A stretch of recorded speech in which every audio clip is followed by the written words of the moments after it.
Hello! I just wanted to hop on here because I've been taking a bit of a social media hiatus, which is hilarious because I think I said in my last video, which was a live, that I was really gonna start focusing on posting more on social media and being more active on social media because this is like my dream career and my goal and everything that I want in life. And of course, as soon as that sentence came out of my mouth, in true Emily fashion, hit the fan. My mental health took a huge nosedive a few weeks ago, and my doctors and I are trying really hard right now to figure out whether it has to do with my medication or lifestyle or if something else is going on. So currently my doctors and I are experimenting with different dosages of my anxiety and depression medication to see if that helps. But if you know anything about psychiatric medication, it takes a really long time to figure out if the change is working or doing anything or having a positive effect on you. So despite my medical team and I going at this for almost 2 months now, I'm still trying to figure out whether, one, the change in medication, if it's actually doing anything, two, if it's making things worse, or three, if it's making things better. And I know it seems like that should be a really simple answer. Like, if the medication's working, why aren't I waking up and I'm just feeling better? And it's because there's so many factors that go into mental health, and my mental health specifically, that sometimes it's really hard for me to differentiate whether the medication is making me feel better or if I'm having just like a boost in my mood due to less stress with work or less stress with environmental factors or anything like that. This is why it's so hard for people to figure out mental health, and why it truly, like, the sentiment that your mental health and your healing is not linear and that it's a constant journey is so true, despite how cheesy it sounds. Because after I moved and I was here and I was with my girlfriend full time and we were out and doing stuff all the time and I was getting more sleep all the time and all of these great things were happening, my mental health was doing really great and I was coasting. And then it just took a very sudden downturn, and I'm trying really hard not to be too hard on myself, because I do understand that the chemicals that my brain does not naturally produce is not my fault. But I do find myself every day waking up and wondering, like, why can't I have a normal brain? And why can't I not have anxiety? And why can't I not have depression? And I find myself a lot of times in this cycle of saying things like, you have such a beautiful life and you have such an amazing support system and you're so privileged in so many different aspects of your entire world. Why can't you just insert, like, why can't you just not have anxiety? Why can't you just not have panic attacks? Why can't you just not have depression? And I'm trying really hard to give myself some grace, which I've been doing, I feel like, for the past 2 years. But it's hard because I do feel like I have been going through this huge mental health journey. And I know it has to do with all of the changes I'm going through. Like, obviously the divorce took a huge toll on me. And then when I was living with my best friend and my nieces and nephews, that was amazing. But I know that I constantly felt like a burden. They never made me feel that way. I made myself feel that way. I always felt like a burden. And then when Rachel offered me the job in LA and I moved out there, that was a huge change that I was adjusting to. And even though I loved my job and I loved my friend circle, crap just kept happening out in California, like my neighbors and my actual physical health. And then my dog died, and then I had a horrible breakup. And like, it was just all of these things that just kept like one after another. And then I told myself, like, once I move to Texas and I live with my girlfriend, things will get better.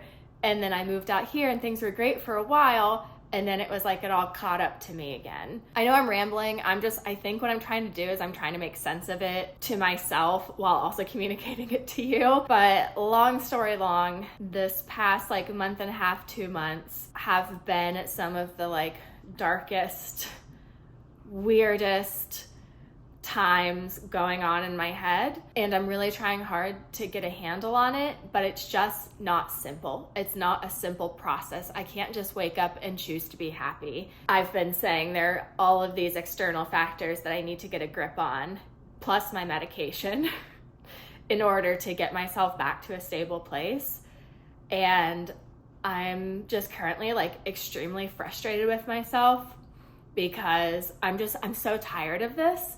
Like, I'm so tired of being anxious and depressed and having panic attacks all the time. And I just wish that I could just do like one thing and it cure it all. But like realistically, I know that's not how that works. But I know I just keep like setting myself up to fail because like I said, when I thought I was moving to California, I thought I was going to fix all my problems. And then I thought when I was moving to Texas, it was going to fix all of my problems. And then recently I thought when I started this new medication, it was going to fix all my problems.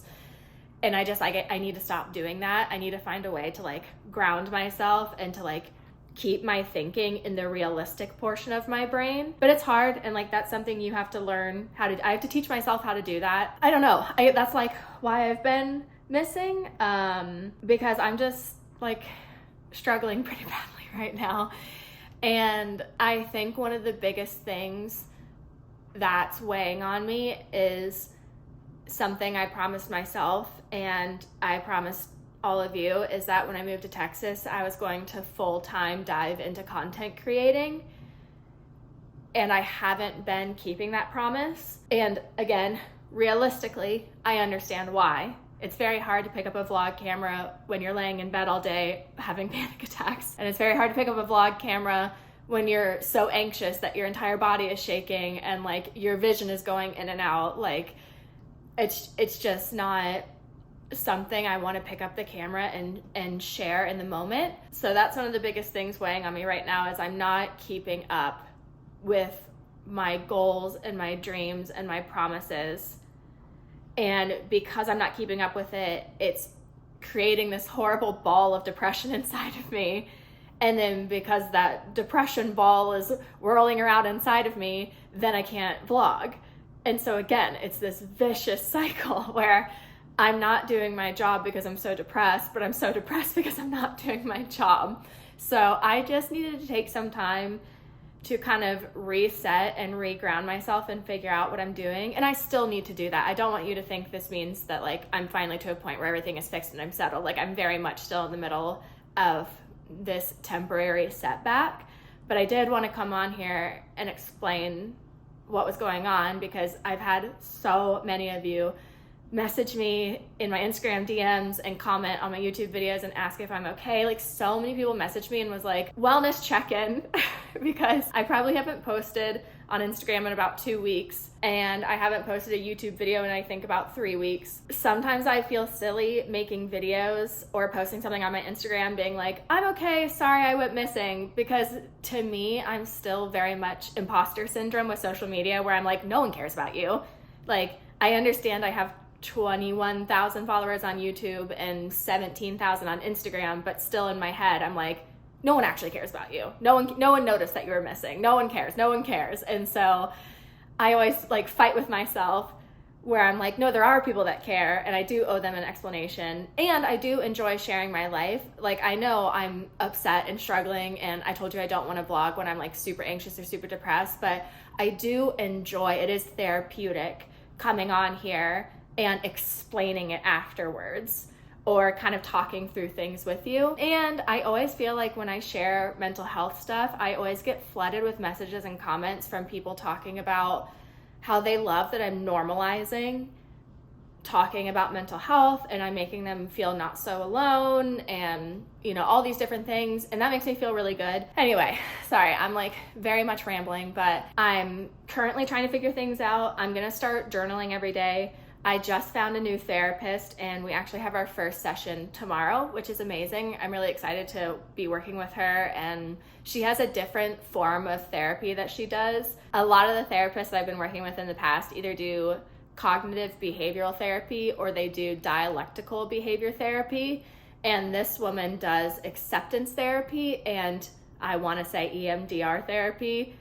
So I'm really excited to try out her new techniques because I think I've kind of maxed out on the other two. And so I need to try something new. So I'm on a new dose of medication. I started a new medication. I finally got sleeping pills. I've been very against starting sleeping pills. I've heard so many horror stories of people becoming addicted to them and then you can't sleep without the sleeping pills. And I was talking to my psychiatrist about it last week because when I logged on with him on Friday, I told him that since the last time we had met, I had only in total gotten 12 hours of sleep and we hadn't met for a week. And of course, when he heard this, he was very shocked and concerned, but immediately assumed it was because I was overworking myself. If you've been following me for a while, you know that I get very little sleep. I can function off of about 5 hours of sleep a night. It's not healthy. I don't recommend it. I don't think it's cute and I want to change it, but I can function off of 5 hours of sleep a night. And oftentimes, especially when I was living in California, I was doing about 5 hours of sleep a night because I was working 3 jobs. And so my psychiatrist thought that that was the only reason I had gotten 12 hours of sleep over the span of 7 days. And then when I told him it's because I had recently developed insomnia and that I wanted to sleep, but literally couldn't, I couldn't calm my mind. I'd be laying in bed just listening to the little alarm clock next to the bed going tick, tick, tick. And it was driving me mad. I tried taking high doses of melatonin. I tried taking high doses of my panic attack medicine that normally knocks me on my ass.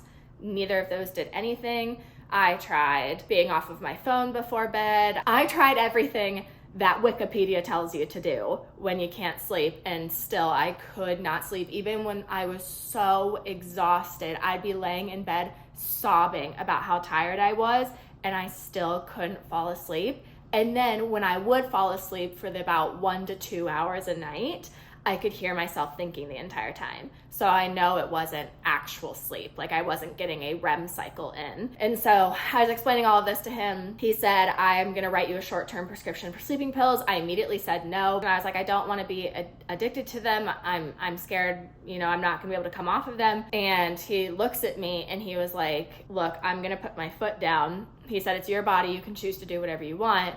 He said, but what's scarier to me as a doctor is you not getting sleep. He said, I would rather you need to occasionally take a sleeping pill to go to sleep and then us figure out how to wean you off of them than for you to continue with your insomnia and not getting any sleep, because he was like, that does so much damage to your body. And he said, that's probably why you've been getting more panic attacks. That's probably why your depression's the worst it's ever been. That's probably why your anxiety's so bad. That's probably why you're having all of these physical symptoms throughout the day. It's because you're not resetting and resting throughout the night. So he was like, I would rather let's nip this in the bud and get you the sleep you need so it starts fixing everything else, and then we can figure out how to get you off of them, than you continue with your insomnia and literally have a psychotic break. And so I was like, okay. So I have my new therapist. I have my sleeping pills. I have new doses of medication. I'm gonna start trying to journal every day. Elle and I are trying to exercise every day. I've been failing at that because I've just been feeling like such crap. I have no motivation, but we're gonna try and at least go for a walk after dinner at night together. And then I'm not on my phone for a half hour before bed. And I'm trying not to eat too close to bed either. So I'm trying all the different things. Hopefully something will pick up and kick in and I'll start feeling better. But in the meantime, I just wanted to explain why I haven't been on here, why I haven't been on Instagram. But I have a question for everyone, and I do want you to be honest, because if you're not honest or you don't give your input and this blows up in my face, then all of this would have been for nothing. Basically, because my depression's been so bad over the past 2 months, I haven't been vlogging and producing videos, clearly. But I do have hundreds of hours of backup footage from my family vacation I took, and the wedding that Elle and I went to, and when Joy was here visiting. And so I have all of this footage that I just wasn't going to post, because sometimes I find that if I post something that happened a while ago, people don't watch it because it's not up to date. But I wanted to ask you, because I don't care about the masses, I care about my people. If I post 2 vlogs a week until I start feeling better, of backup footage, and I'm not saying it's like bad footage, I'm just saying it's old footage, would you watch it? Like if I post a video about my family reunion that I went to at the beginning of October, it's a full 30-minute vlog and it's good content, but it's not up to date. Would you watch it? Is that something you'd be interested in, or are you only interested in watching something that's like up to date? Because I figure what I can do on Instagram is I can stay super up to date on Instagram. Like I'll post my photos and videos from our Ireland trip, and I'll post again on my story every day as long as I'm feeling well. I don't want to push myself too hard or again set myself up to fail, so I'm gonna do it when I'm feeling good. But for YouTube for now, until I mentally get where I need to be, would you be interested in seeing vlogs that are quality vlogs but not from the present time? Like I have a whole vlog that I would love to post. I actually think whether people want to see it or not, I might just post it anyway. I have a whole vlog I want to post of when me, Joy, her boyfriend, and Elle, and all of our dogs went to Big Bear. It is the most magical, pure content because the whole vacation was all about the dogs. We did everything for the dogs. And so it's so much footage of like the dogs playing and laying in front of the fireplace and me vlogging and like just all this cool stuff. Is that something you'd be interested in? So I'll put a poll on my Instagram story to ask on there, and let me know in the comments here.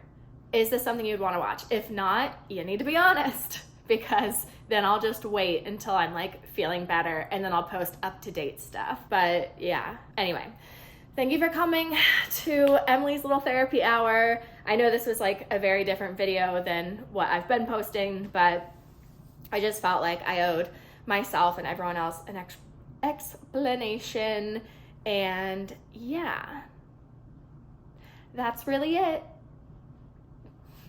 Okay, bye. I felt like I couldn't end the video on a depressing note, so here's your daily dose of Frankie. Hey, what's this right here? Oh yeah, can you say hi to your viewers? Oh, that was beautiful. Thank you, Frankie, for blessing us with a yawn. He says, don't forget to like and subscribe. I need that money for my fancy feast.